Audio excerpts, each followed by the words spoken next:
तो मेरा कहने का मतलब है कि अगर हमारा ब्रह्मांड, इसकी संरचना हुई है, इसका कोई रचनाकार है, तो निश्चित रूप से इस पृथ्वी पे हमारे भेजे जाने के पीछे भी कोई न कोई उद्देश्य अवश्य होगा, निश्चित होगा।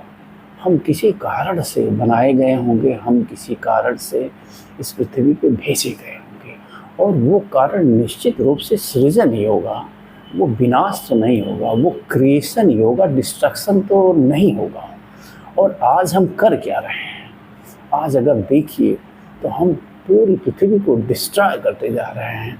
हम इसे सुंदर बनाने की बजाय क्रूर बनाते जा रहे हैं। आज हज़ारों हज़ार की संख्या में हमने एटम बम बना के रखे हैं। हमने ऐसे ऐसे कैसे लीथल वेपन बना के रखे हैं, ऐसे ऐसे घातक हथियार बना के रखे हैं, जिससे पूरी मानव सभ्यता ही नहीं, पूरी जीव सभ्यता यानी जैविक सभ्यता, जितने भी जीव हैं, सबका विनाश किया जा सकता है। नहीं, इस पृथ्वी को इतना क्रूर बनाया जा सकता है कि यहाँ एक कीड़ा भी जीवित न रह सके। तो निश्चित रूप से अगर ये देखा जाए, अगर ये विश्वास किया जाए कि हम इस पृथ्वी को थोड़ा और खूबसूरत बनाने के लिए, इस पृथ्वी को सृजन करने के लिए आए हैं और कर उसके अपोजिट, उसके उल्टा रहे हैं, तो निश्चित रूप से हम अपने उद्देश्यों में कहीं न कहीं से विफल रहे हैं। और हमें सोचना चाहिए।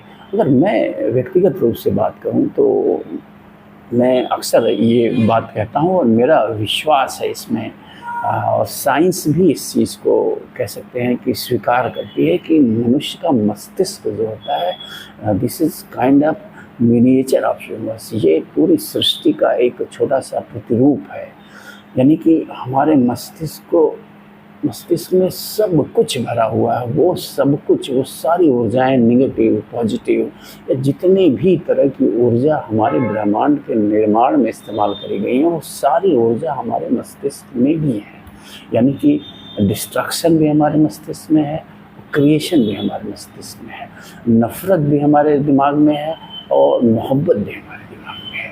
अब हम किस अपने मस्तिष्क के किस क्षेत्र को एक्सप्लोर कर पाते हैं, ये डिपेंड करता है। यानी कि हम गलत चीज़ों को एक्सप्लोर कर रहे हैं। जिस वैज्ञानिक ने एटम बम बनाया, एटम की ऊर्जा को जिस वैज्ञानिक ने खोजा, मैं उनका नाम भूल रहा हूँ, मैं नीचे लिखूँगा उनका नाम, अचानक से जुबान पे उनका नाम नहीं याद आ रहा है। तो एटम की ऊर्जा को उस व्यक्ति ने खोजा तो ज़रूर, बट उसको क्रिएशन में लगाने के बजाय उसने डिस्ट्रक्शन में लगाया। अगर वही एटम की ऊर्जा को हम सिर्फ और सिर्फ क्रिएशन में लगाते तो माय गुडनेस, दुनिया में कितने सृजनात्मक बदलाव किए जा सकते हैं कि हम कल्पना नहीं कर सकते हैं। लेकिन चूँकि हमने ब्रेन के गलत पार्ट को एक्सप्लोर किया है, वो जो सृजन वाला हिस्सा है वहाँ हम एक्सप्लोर नहीं कर पा रहे हैं। चंद लोग हैं, उनकी संख्या लगातार घटती जा रही है, जिन्होंने अपने मस्तिष्क के सृजन पक्ष को खोजा है। हम में से अधिकांश लोग मस्तिष्क के डिस्ट्रक्टिव हिस्से को ही खोज रहे हैं, उसी का दुष्परिणाम आज की दुनिया है। चारों तरफ युद्ध है, हिंसा है, मतलब आदमी को आदमी नहीं समझा जा रहा है। Like machines are killing the machines. ये स्थिति समाज के हमारे हो गई। संवेदनहीन हम हो गए हैं, क्योंकि हम मस्तिष्क के उस हिस्से को नहीं तलाश पा रहे हैं, या हम उस हिस्से की तरफ नहीं जा रहे हैं, या फिर यूँ कहिए कि हम उस हिस्से के तलाश का सारा प्रयास बंद कर चुके हैं। और हम यानी पूरी दुनिया, यानी पूरी मानव सभ्यता मस्तिष्क के उस डिस्ट्रक्टिव पक्ष की खोज में ही अपनी सारी ऊर्जा ख़त्म कर रही है, व्यय कर रही है।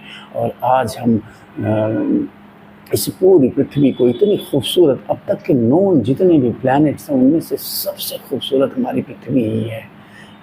जहाँ तक मनुष्य यानी विज्ञान जहाँ तक पहुँच पाया है, जहाँ तक ये खोज पाया है, देख पाया, अनुमान लगा पाया है, वहाँ तक सिर्फ और सिर्फ हमारी पृथ्वी है जो सबसे खूबसूरत है। और हमने आज इस पृथ्वी की क्या हाल बना रखा है। तमाम तरह के संकट हैं, प्राकृतिक संकट हैं, यानी कि हमने इतना पोल्यूटेड कर दिया है इसको कि जीना मुश्किल हो रहा है लोगों का। हमने इतने हथियार बना रखे हैं कि इस पृथ्वी का कई कई बार विनाश कर सकते हैं। हमने इतनी नफरत भर रखी है कि बिना किसी कारण के हम हज़ारों लाखों लोगों की हत्या कर सकते हैं। तो हम एकदम से अपने उद्देश्यों को, अपने मकसद को, जो मकसद संभवतः हमारे रचनाकार का रहा होगा हमारे पीछे, उसको हम पूरी तरह से भूल चुके हैं।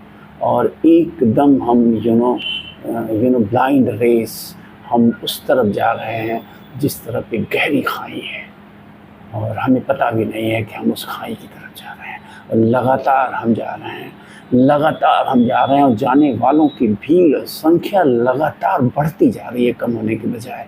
और कुछ लोग अगर हैं सचेत करने वाले, ये बताने वाले कि भाई we are going in the wrong way, there is a खाई, वहाँ बहुत बड़ा गड्ढा है, उस खड्डे में गिर के हम ख़त्म हो जाएंगे, तो कोई उसका सुनने वाला नहीं है। और उनकी बातें जो है न कारखाने में टूटी की आवाज़ की तरह गुम और विलुप्त हैं। तो इस वीडियो का मकसद यही है कि हमें अपने मस्तिष्क के उस पक्ष के बारे में सोचना होगा और हमें उस पर काम करना होगा। हमें सिर्फ मस्तिष्क के उस हिस्से, जो डिस्ट्रक्टिव हिस्सा है, सिर्फ उसी में फंसे रहने की ज़रूरत नहीं है। हमें उससे बाहर निकलकर अपने मस्तिष्क के उस क्रिएटिव पक्ष को तलाशना होगा, उसे खोजना होगा, उसको एक्सप्लोर करना होगा। और फिर हम, अभी गनीमत है, अभी समय है, अभी से हम अगर चाहें तो अपनी दुनिया को फिर से धीरे धीरे उस खूबसूरती की तरफ ले जा सकते हैं जिसके लिए ये दुनिया बनी है, या जिसके लिए हम बनाए गए हैं और इस दुनिया में भेजे गए हैं। तो आप सबसे यही आग्रह है कि अपने मस्तिष्क के उस खूबसूरत पक्ष को तलाशिए। ज़िंदगी बेहद खूबसूरत है, इतनी खूबसूरत है कि जिसको कहा नहीं जा सकता है। और इसके लिए शब्द भी ईजाद है। हिंदी में उसे आनंद कहते हैं, इंग्लिश में उसे ब्लिस कहते हैं, ब्लिस। ये सारी चीज़ें भी हमारे ही अंदर हैं और हम में से बहुत सारे लोग हैं जो उस परिस्थिति में अपना जीवन व्यतीत करते हैं। तो जैसा कि मैंने कहा ना कि heaven and hell are not a geographical place, they are mental state. तो let's be in our heaven side. जो हमारे मस्तिष्क का हेवन साइड है उसको एक्सप्लोर करिए और देखिए, अब धीरे धीरे पूरी दुनिया भी हेवनली हो जाएगी। एक स्वर्ग की तरह खूबसूरत ये दुनिया हो जाएगी जहाँ सिर्फ और सिर्फ ब्लिस और आनंद ही शेष बचेगा। और ये नफरत, ये हिंसा, ये अपराध, ये कम होते जाएंगे और धीरे धीरे स्वतः ये समाप्त हो जाएंगे। तो लेट्स थिंक ऑफ इट। नमस्कार, थैंक यू।